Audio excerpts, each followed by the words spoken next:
Donc, la formation d'aujourd'hui portera sur les outils d'aide à la rédaction. Hier nuit, je vous ai envoyé un mail pour installer une extension Chrome. Je ne sais pas si vous avez pu installer. Vous pouvez répondre dans le chat. OK. Donc, les outils d'aide à la rédaction. Vous voyez déjà l'image qui est affichée à gauche de votre écran. Ça, c'est la méthode traditionnelle. Actuellement, la plupart d'entre nous, c'est comme ça qu'on procède. Quand nous voyons un document intéressant, soit on l'imprime, on fait nos prises de notes, et après maintenant, on s'assoit pour rédiger. La méthode est très fastidieuse. Et comme on l'a dit au début de cette série de formations, nous sommes à l'ère du digital, mais nous continuons à travailler de façon traditionnelle, alors qu'il existe pas mal d'outils qui peuvent nous faciliter notre travail de recherche.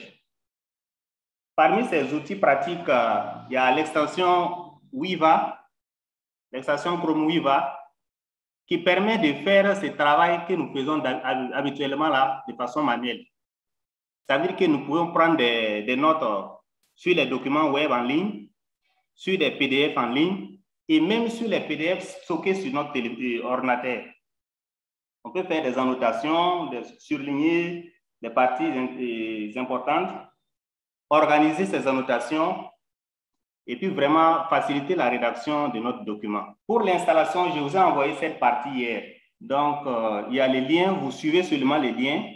Donc, vous suivez seulement les étapes. Arrivez sur les liens. Si c'est avec Chrome, vous cliquez seulement Add Extension pour ajouter l'extension. Ou bien si c'est avec Microsoft Edge, donc ça me redirige directement vers les extensions Chrome.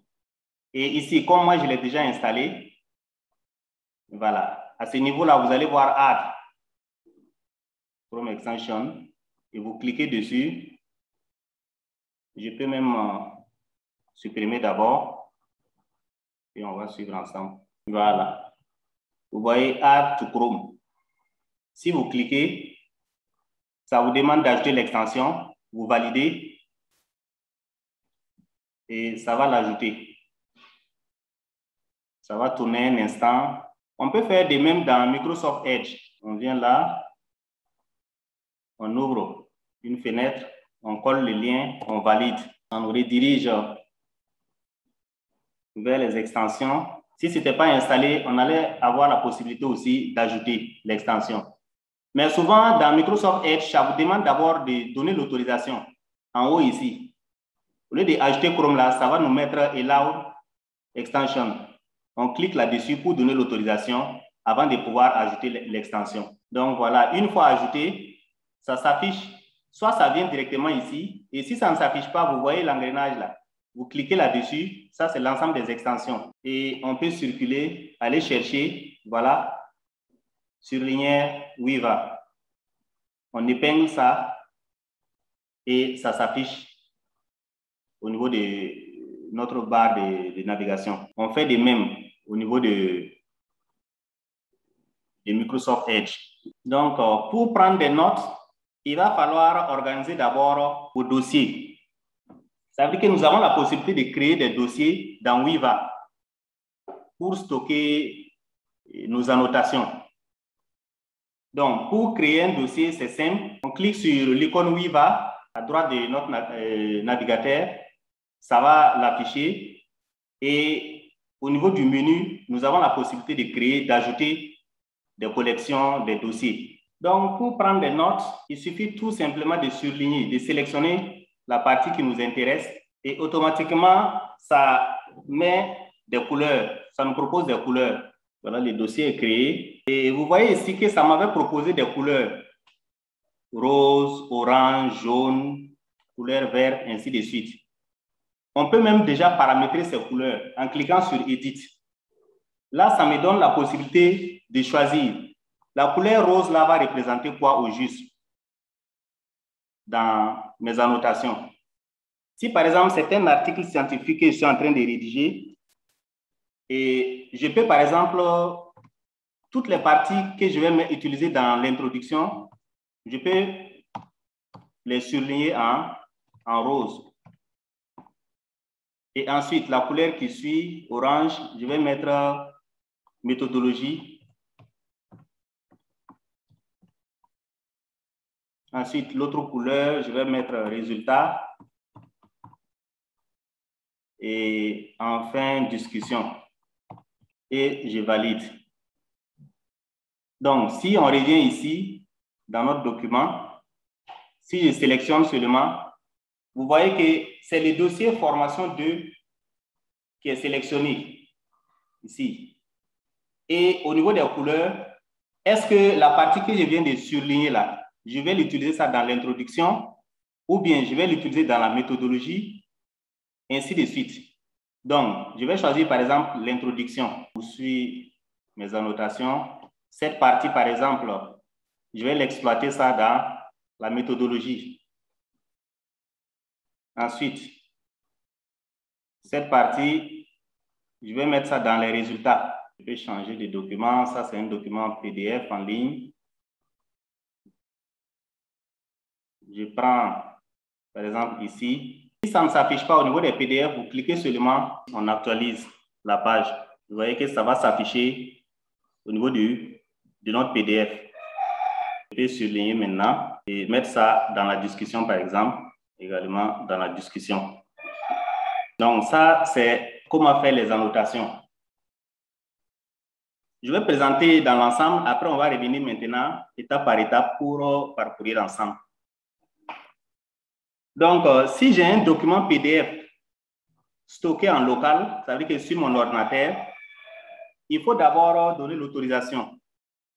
On peut faire des modifications en cliquant sur notre extension au niveau de Chrome et puis cocher la partie autorisée, l'accès des fichiers aux URL locales.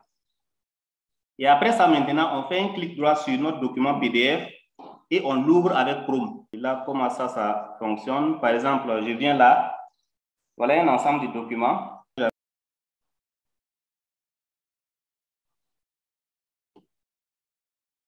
Voilà. Au niveau de Chrome, ce n'était pas activé. C'est dans Microsoft Edge. Vous voyez, j'ai autorisé les extensions, l'accès aux URL. Voilà.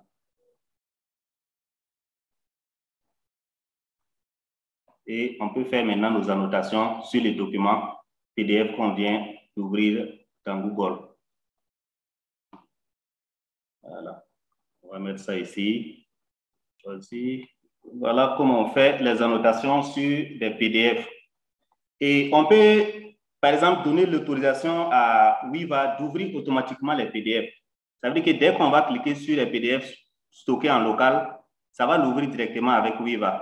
Et là, c'est ici. En cliquant ici, on coche l'option qui est en bas là pour donner l'autorisation. À chaque fois qu'on va cliquer maintenant sur les documents PDF, ça les ouvre directement ici dans Weaver et on fait nos annotations. Le point suivant, c'est comment voir les annotations qu'on vient d'effectuer, les parties surlignées, comment les retrouver dans Weaver et comment organiser la suite de notre travail. Et en cliquant ici, vous voyez, nous avons la case qui est ici, Go to Dashboard. Si on clique sur Go to Dashboard, ça va nous amener dans notre tableau de bord. Ou bien en bas ici, il y a Go to Dashboard en bas ici. Dès qu'on clique, ça nous ouvre le tableau de bord. Et dans ce tableau de bord, nous avons nos dossiers et nos annotations par dossier. Par exemple, ici, dans notre dossier Formation 2, vous voyez les sources qu'on a utilisées. On a utilisé cet article en ligne, le cas de proximité, acteurs clés de la motivation et de l'implication organisationnelle. Ensuite, ces documents. Et voilà, on a utilisé ces 3 documents. Si on déroule, ça nous montre nos annotations, les annotations qu'on vient d'effectuer. Donc, on peut même organiser les annotations là en fonction de la couleur. Si on organise par couleur, vous voyez que ça nous donne déjà ici la couleur rose qui était l'introduction. Voilà les annotations effectuées. La partie méthodologie, voilà les annotations. La partie résultat et la partie discussion. Donc, à partir de là, déjà, on peut déjà exporter ces annotations-là en Word, Excel, CSV ou bien format texte. Si on clique sur exporter Word, ça exporte le document. Et double-cliquer pour l'ouvrir. Et aussi exporter en Excel pour voir comment ça se présente. Donc, ici, nous avons la possibilité de créer des sous-dossiers. Dans formation 2, je peux créer des sous-dossiers. Voilà. Ça affiche ici. On peut donner un nom. On peut paramétrer aussi le sous-dossier. Je vais l'appeler SD1. Je vais en créer. Cliquant sur le plus et en faisant Save. Voilà un peu comment ça se présente. Ça nous donne la source, l'URL, il y a la couleur et la partie, la section de notre document, méthodologie, discussion, et ainsi de suite, et la partie surlignée, notre annotation. Et en plus de ça, on pourrait aussi ajouter des notes. Vous voyez ici, Add Note. Si on clique, on peut ajouter des commentaires. On peut ajouter des commentaires, et ainsi de suite. Et si on exporte, ça exporte avec nos annotations et nos commentaires.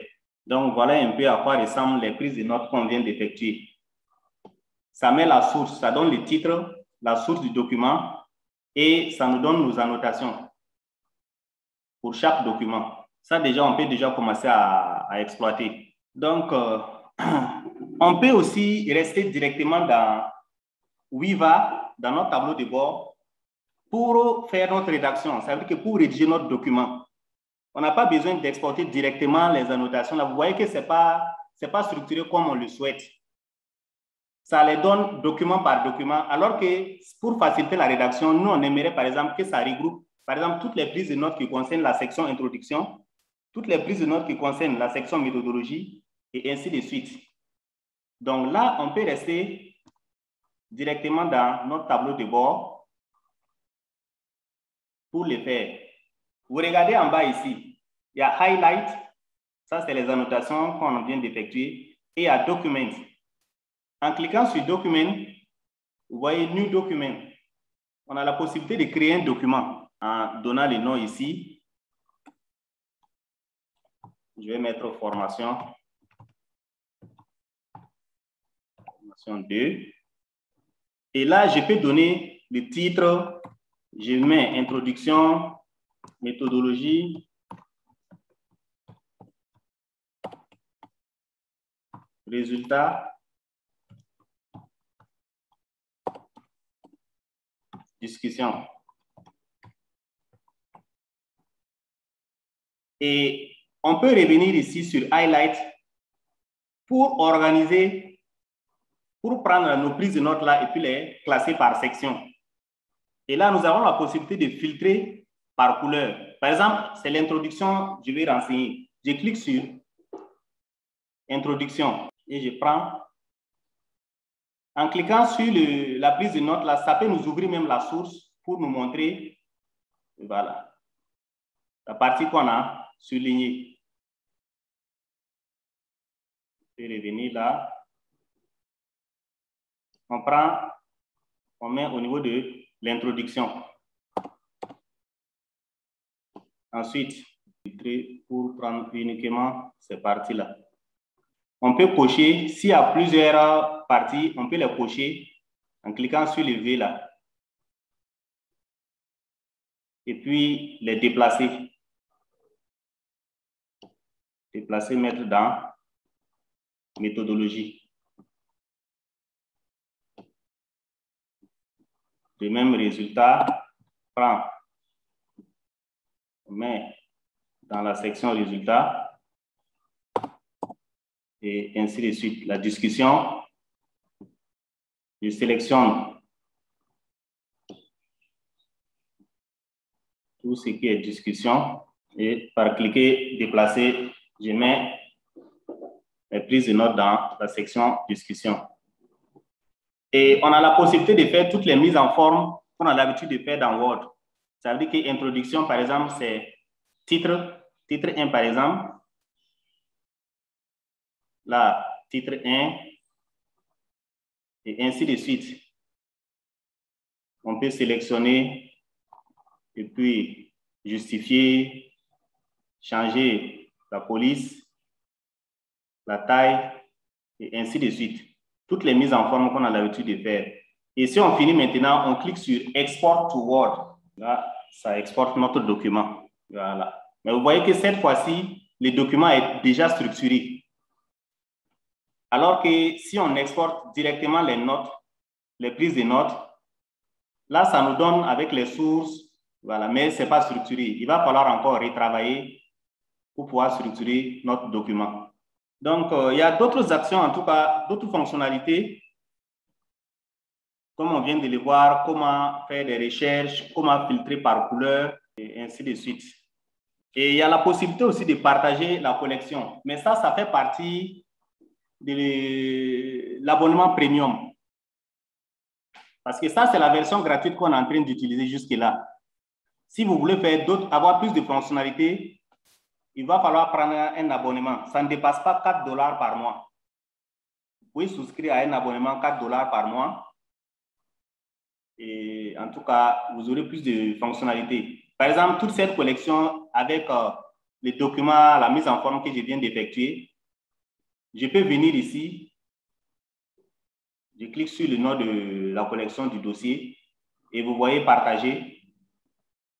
Si je clique, ça me donne la possibilité de partager avec, par exemple, mon DM, par exemple, ou bien mon superviseur. Je mets son adresse mail et puis je clique.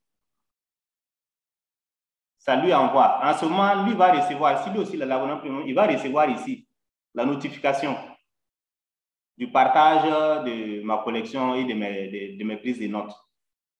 Et il peut cliquer aussi, ouvrir, et ça permet en tout cas de collaborer sur un document. Autre avantage avec la version premium, c'est que le nombre de sous-dossiers comme ça là, est illimité. On peut créer autant de sous-dossiers qu'on veut. Par exemple, si je viens là, dans ces sous-dossiers, je peux créer encore un autre sous-dossier. SD 2.1, create, et ainsi de suite. Je viens encore dans ces sous-dossiers, je peux créer un autre sous-dossier. Et on a la possibilité de sélectionner, de prendre nos annotations là et de les déplacer dans les dossiers. Par exemple, je prends ici, je viens mettre dans S2. Voilà. Et si je clique maintenant dans S2 là, vous voyez que ça a déplacé l'annotation là. On peut créer comme ça. Ça, par exemple, si vous êtes en train de rédiger votre mémoire, vous pouvez faire par chapitre. Vous pouvez faire chapitre 1, un sous-dossier, chapitre 1, un autre sous-dossier, chapitre 2, ainsi de suite, et classer toutes vos annotations en fonction des chapitres. Et ça vous permet vraiment de rester très, très organisé. Vous savez les prises de notes que vous avez effectuées en ligne, vous savez où les retrouver et comment c'est structuré. Et il y a aussi le stockage. La version gratuite, c'est 100 mégas seulement qu'on a. Et si on prend l'abonnement premium, là aussi, la capacité de stockage là, est illimitée. Donc, ceux qui ont les moyens, là, à tout moment, vous pouvez passer à la version premium. Donc, cette première partie est terminée. On va, en tout cas, passer aux échanges, aux commentaires et aux ajouts. Donc, vous avez la parole. Oh, mon micro était fermé. Monsieur Traoré, vous avez la parole. Ok. Bonjour à tout le monde. On va suivre les étapes là ensemble. Je viens d'envoyer les liens pour activer l'extension là dans le chat, dans la discussion. Ceux qui n'ont pas encore installé, vous pouvez profiter d'installer et on va suivre ensemble, puis faire des annotations. Et là, vous allez, par la pratique là, peut-être il y a des difficultés et vous allez pouvoir poser des questions en même temps. C'est bon, vous avez reçu les liens? Donc, essayez d'installer et d'activer l'extension. S'il y a des difficultés, on peut interagir et puis résoudre. Donc, essayez d'activer. Et ceux qui ont pu activer, vous pouvez déjà commencer à vous exercer. Comment créer des dossiers, comment renommer les couleurs et comment faire vos prises de notes. Vous pouvez faire jusqu'à cette étape-là. Après, maintenant, on va revenir pour voir comment créer maintenant les documents là directement dans Weaver. Puis, structurer notre document. Attendez, vous allez partager votre écran. Je vais vous donner l'autorisation. Ok, allez-y. Vous pouvez partager votre écran. En bas, là, il y a Share Screen. Le lien.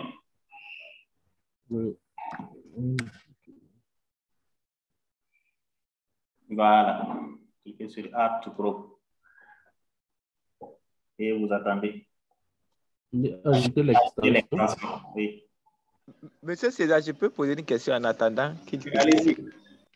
Je voulais lever la main, mais je n'arrive pas à voir l'icône pour lever la main. Je m'excuse pour ça. OK.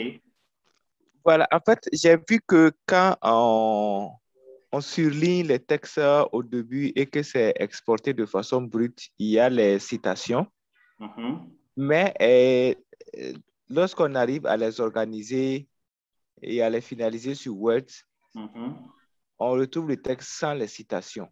Est-ce que c'est possible de faire en sorte de les retrouver toujours avec les citations? OK. Pas de problème. On va revenir là-dessus tout de suite. Oui, monsieur Valoubi. Oui.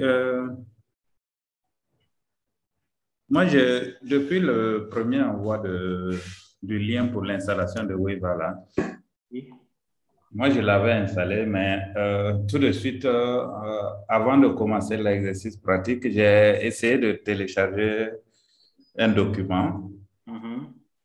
Et lorsque je veux ouvrir le document, ça m'indique que je peux aller directement sur Weaver. Mais quand je clique et je vais dans Weaver, j'ai l'impression que Weaver n'est pas fonctionnel encore. Je ne sais pas si après son installation, il fallait que je... OK. Mais est-ce que ça s'affiche au niveau du navigateur? En haut, là, vous avez... OK. Je crois que peut-être... On voit. Oui, je suis bien sur mon ordi. Oui, je crois que ça va, non? Si il y a l'icône W là sur votre navigateur, vous cliquez sur l'icône. Mais ça ne se présente pas en fait. Oui, mais ça va vous afficher. Ça ne se présente pas? Maintenant, OK, quand le document s'ouvre, quand je fais clic droit, dans la bande déroulante, là, il y a Weaver qui s'affiche. Clic droit sur quoi? Sur, par exemple, si je sélectionne une partie du texte, quand je fais clic droit, Weaver s'affiche bien, oui. OK. On n'a même pas besoin de faire clic droit. Quand on sélectionne, en principe, ça doit nous afficher les couleurs. Ah là, donc ça c'est... Donc, regardez en haut, à droite, votre navigateur. Est-ce qu'il y a l'icône W? Non, ça ne s'affiche pas. D'accord. Mais vous avez au moins l'engrenage là. C'est que nous voyons tous comme ça à l'écran chez M. Guigman. Il faut que je reparte. C'est son écran qui tourne là? Oui. Bon, chez moi, c'est... Je vois ça figé d'abord. Avant les G, là, il y a... Oui. Celui-là. Oui. Le genre... c'est plus tard. Puzzle là. C'est ça. Comment vous appelez ça? Oui. C'est l'ensemble des extensions là-bas. Si vous cliquez là-bas, vous avez la possibilité d'épingler l'icône de Weaver là au niveau de votre navigateur. OK, c'est peut-être ça qui me manquait. Oui. OK, c'est fait. Merci. Si vous cliquez maintenant sur Weaver là-bas, ça va ouvrir la barre latérale. OK, oui. Vous regardez en bas, il y a l'option on-off. Oui, on-off. C'est en off chez vous, sûrement. Non, c'est en on. OK, si c'est en on, donc ça doit fonctionner. Si vous sélectionnez un texte seulement, automatiquement, ça doit vous proposer les couleurs. C'est bon? Oui. Je crois que ça va beaucoup maintenant. D'accord. Donc, je pense qu'au niveau de Guima, c'est un problème de connexion. Hein. Sinon, c'est déjà bon. OK. Oui, c'est ça. Voilà. Donc, on va répondre à votre question. OK. Voilà. Et vous voyez ici, quand vous passez le curseur sur une annotation, vous voyez en haut ici, il y a Site. Vous voyez mon écran? Oui. Il y a Site qui est là. À côté, il y a Edit. Et puis, il y a Delete.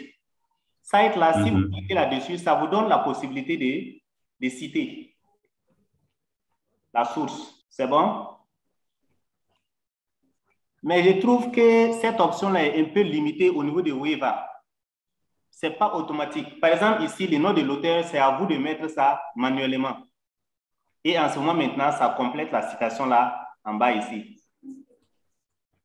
Vous choisissez votre style de citation. Si c'est APA, MLA, Chicago, Harvard, vous choisissez. Vous précisez le type de document. Il y a le titre de l'article. Et vous précisez les auteurs. Vous avez la possibilité d'ajouter une ligne pour mettre les auteurs, la date, ainsi de suite. C'est manuel. Et maintenant, vous faites copier. Si vous copiez maintenant, dans votre document que vous êtes en train d'éditer, vous venez ici, vous collez. Vous voyez, si on avait complété le nom de l'auteur et puis toutes les informations, ça nous donne la citation qu'on peut copier et puis venir coller dans la bibliographie en fonction du style choisi. Mais la fonctionnalité est vraiment limitée. Donc, ce que moi je conseille, d'ici là, on va voir 2 à 3 autres outils. Et Google Drive. Il y a un outil là-bas qui s'appelle Wisdom. On va parcourir d'ici là. Cet outil-là, Wisdom, ça va nous permettre de faire ces citations-là. Ça veut dire que les sources qu'on a, on copie, on met dans Wisdom. Wisdom recherche l'article et nous, on clique, ça cite de façon vraiment très, très propre. Et ça nous génère aussi la bibliographie. Au lieu de faire ça manuellement en entrant nous-mêmes nos données. On va en arriver d'ici là. Donc, on va reprendre. Après l'installation et l'activation, on retrouve l'icône Waiva en haut à droite de notre navigateur. En cliquant dessus, ça ouvre une barre latérale où nous avons la possibilité, au niveau du menu ici, nous avons la possibilité de créer des dossiers. Si on clique, vous voyez, pour créer un dossier seulement, vous voyez en bas là, il y a plus et puis il y a Inter, Folder Title. Je vais mettre par exemple Exo Pratique. Et je fais Entrer.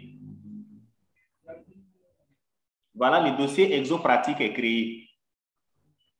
C'est bon jusque-là?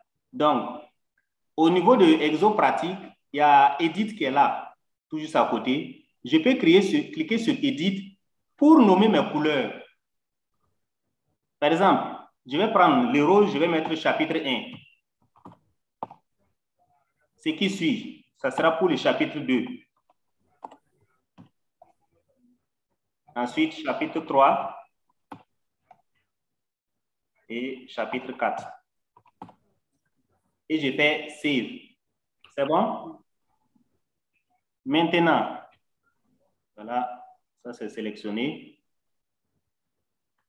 Il n'y a pas de prise de notes d'abord, il n'y a rien dedans. Je peux venir sur le web et taper n'importe quoi. Donc, je vais ouvrir un document, par exemple, ce document-là. Voilà.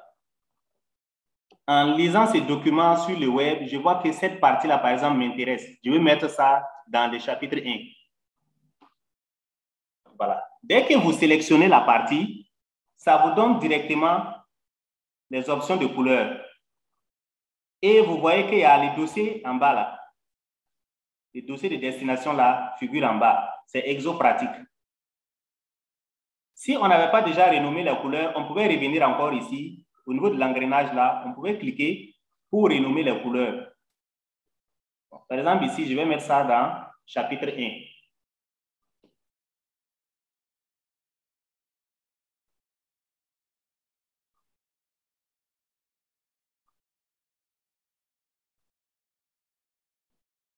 Je choisis un autre document. Ça, par exemple, je vais mettre ça au niveau du chapitre 2. Et ainsi de suite. Je peux venir sur un document web en ligne, par exemple.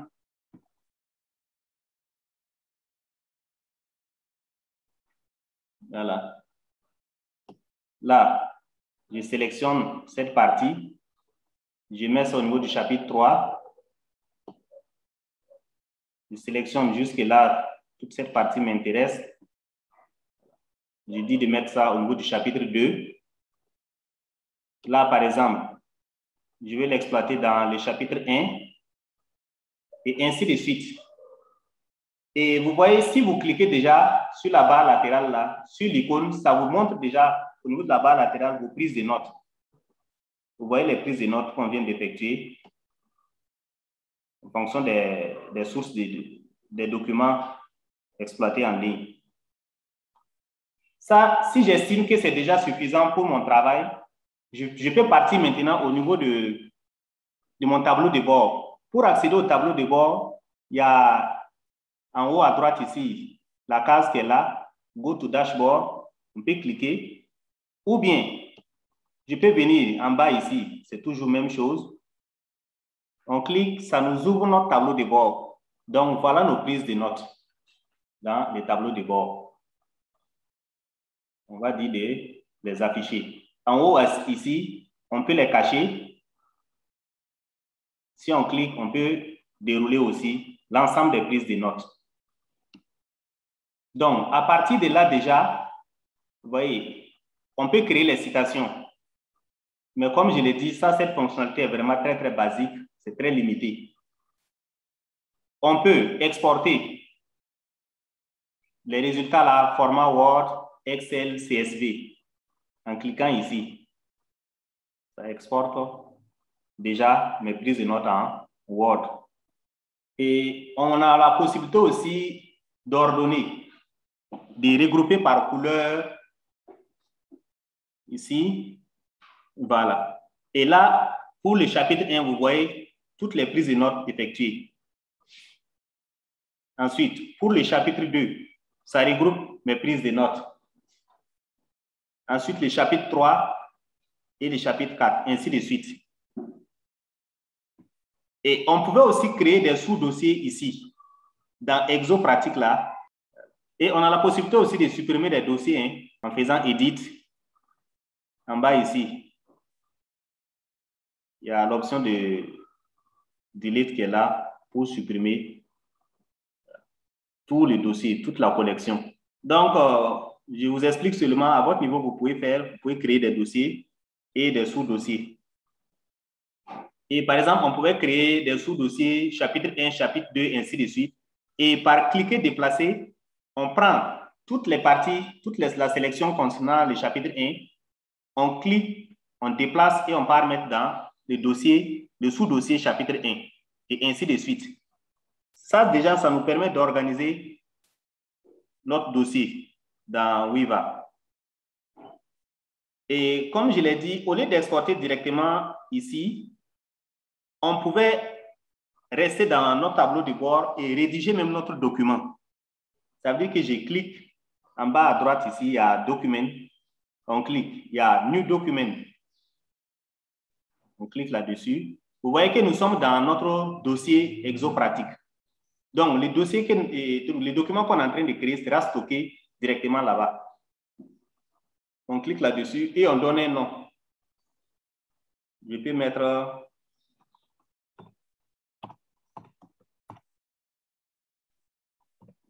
Master. Voilà.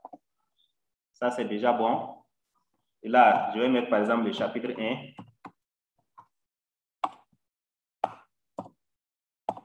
Ensuite, le chapitre 2. Et ainsi de suite. Et à droite ici, après avoir créé, donné la structure de mon document, à droite ici, j'ouvre Highlight et je prends les éléments par cliquer déposer. Je fais entrer, je prends ça par cliquer déposer seulement et ainsi de suite. Ici, ça c'est le chapitre 2. Je prends cet élément, je mets, je fais entrer. L'autre élément, je mets, voilà. Et les mises en forme dans Word, on les retrouve ici. Voilà. Si c'est pour justifier, je sélectionne tout, CTRL A pour tout sélectionner et justifier. Ensuite, je sélectionne chapitre 1 là pour dire que ça, ce n'est pas paragraphe, mais c'est plutôt titre 1. Même chose, chapitre 2, je vais dire, ce n'est pas paragraphe, c'est plutôt titre 1. Et je peux même changer la police. Voilà, mettre Time New Roman. Changer la taille à 12. Voilà, et ainsi de suite. Et si j'ai fini tout ça maintenant, je clique sur Export to Word. Ça va exporter mon document finalisé. Et pour la sélection, le cliquer déplacer, on pouvait aussi sélectionner un ensemble d'annotations en cliquant sur les vues qui s'affichent. Là, ça les prend ensemble.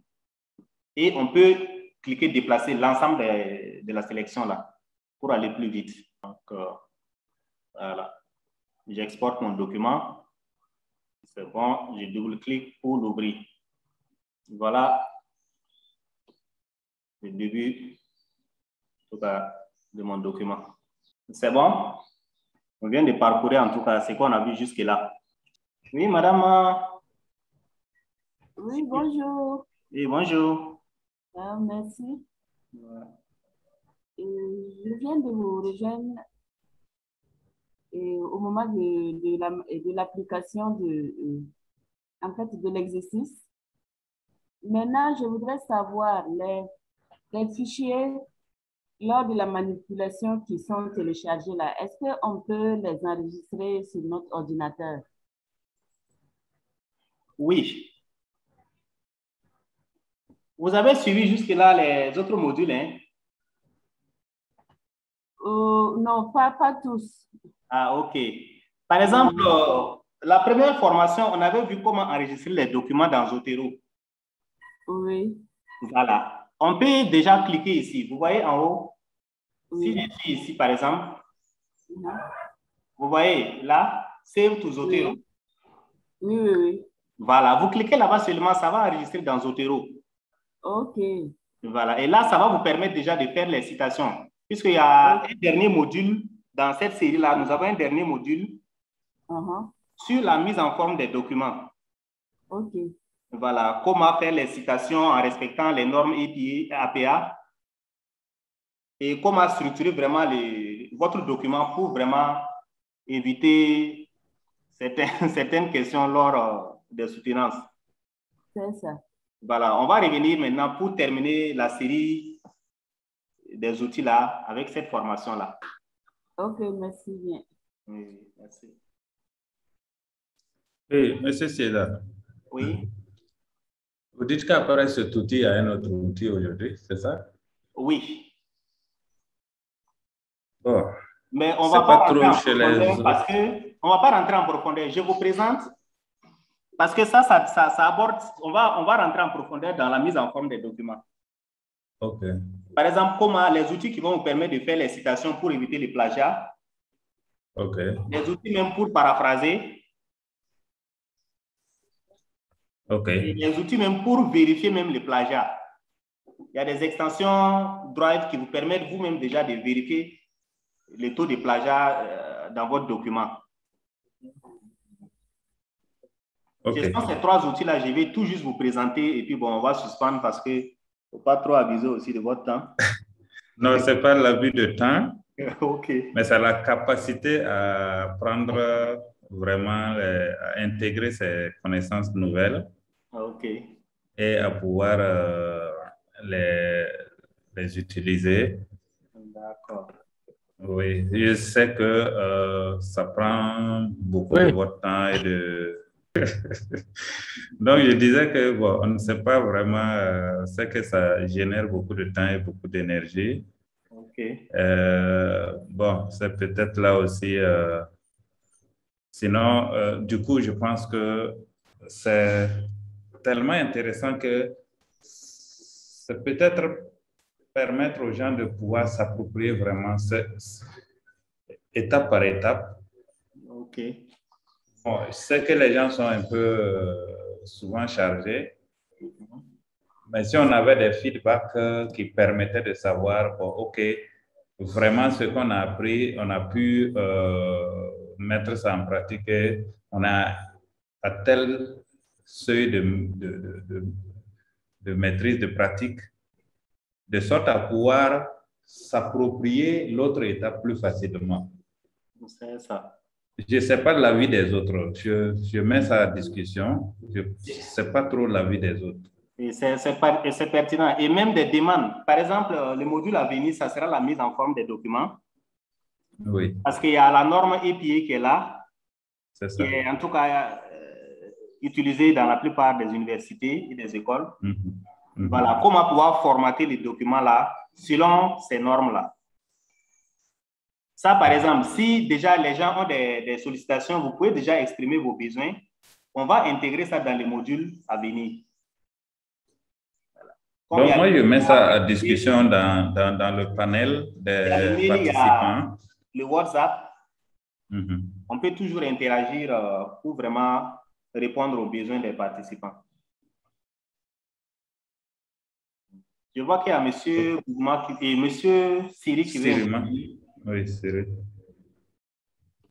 Non, bon, en fait, j'avais même baissé parce que, bon, en fait, ce que je voudrais dire, bon, avec l'avantage, comme la formation est piquée et que c'est partagé sur YouTube, je trouve que ça donne aussi une opportunité aux gens de télécharger et puis de faire des révisions, quoi. Voilà, comme il y a des manipulations vidéo. Et une fois à la fin, là, je trouve que c'est une opportunité aussi pour des gens de revenir sur toute la manipulation du début jusqu'à la fin. Voilà. Particulièrement, il y a des modules que j'ai ratés, mais c'est grâce aux vidéos que j'ai pu regarder et puis avancer un peu. OK. Merci bien. D'accord. Donc, je pense que c'est bon pour aujourd'hui. Les 3 autres outils, on va les reverser dans la formation à venir. Ça veut dire que ce qu'on vient d'exporter, c'est vraiment textuel. On ne peut pas aller citer comme ça les propos là, textuellement de quelqu'un. Donc, on va voir comment faire reformuler. Quels sont les outils qui existent pour pouvoir paraphraser nos annotations. Ce qu'on vient de prendre comme ça et puis exporter en document Word là. Comment on peut reformuler pour s'approprier un peu tout en gardant l'idée. Il y a des outils qui existent pour ça. Et ça aussi, comme on a l'habitude de dire à César ce qui est à César, c'est en tout cas le travail de quelqu'un. On va pas venir voler comme ça. Il va falloir citer. Quels sont les outils qui existent pour pouvoir citer vraiment les sources, nos références? On verra ces outils-là aussi. Il y a déjà Zotero qui existe, qu'on a vu, mais il y a aussi l'extension Google Drive Wisdom qui existe. Ça aussi, c'est très, très pratique. On verra en tout cas entre Zotero et Wisdom. Je vais présenter les deux. Les gens feront en tout cas le choix. Et enfin, on verra l'extension Plagium aussi, qui permet de tester, de vérifier même le plagiat, le taux de plagiat dans votre document. Souvent, le plagiat, ce n'est pas intentionnel. Vous pouvez oublier de citer une source. Donc, si vous testez déjà le taux de plagiat dans Plagium, la partie que vous avez oublié de citer là, ça vous dit que tel document, tel passage là, vous avez emprunté à 99% dans tel document et vous n'avez pas cité. Là, déjà, si vous avez oublié de le faire, si ce n'est pas vraiment intentionnel, vous pouvez déjà vous rattraper avant de soumettre votre document ou bien votre article à votre revue. Donc, la formation à venir vraiment est aussi importante et ça va boucler un peu tout ce qui concerne la rédaction, la revue de littérature, et ainsi de suite. Et après ça, maintenant, on va passer aux autres modules qui concernent l'analyse des outils d'analyse des données, et ainsi de suite. Donc, je pense que sur ce, je vais vous remercier pour, en tout cas, votre patience et vos contributions. Et on se dit vraiment à très bientôt pour d'autres outils. Ok, merci. Ok, vraiment merci pour vraiment. Merci. Vraiment merci César pour cette disponibilité. On sent que vraiment ça va nous permettre vraiment de faire un bon document scientifique. Merci beaucoup.